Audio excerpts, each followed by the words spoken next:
and the water sector is well placed to innovate.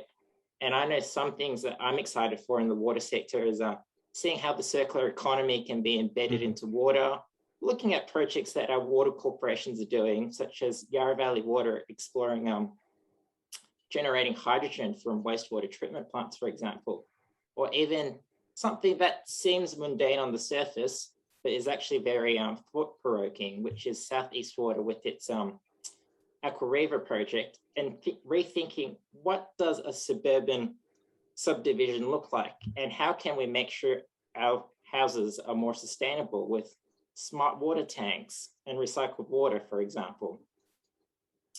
And innovation, it doesn't have to be something brand new and flash. It just has to be a better way of doing things. And a few more things I'd like to share, which I think tie into the COVID situation, is a large part of optimism is just making sure that we have the faith that will prevail in the end. And while life is very uncertain, such as right now, there'll always be moments where opportunities come by your door.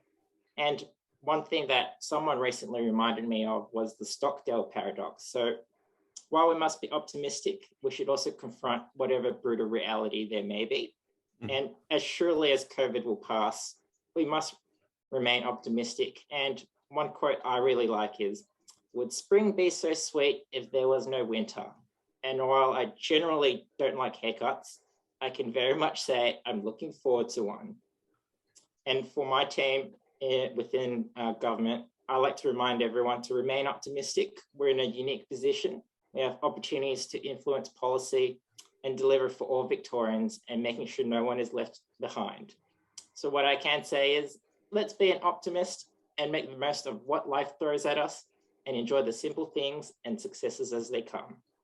But it's a masterclass, isn't it, in what Chris has said. Those who regularly attend our events know, it's impossible for the pessimist to be an innovator because they're ground down by what went wrong and who went wrong. So that notion is so important. And then, as you mentioned, the Stockdale paradox, we've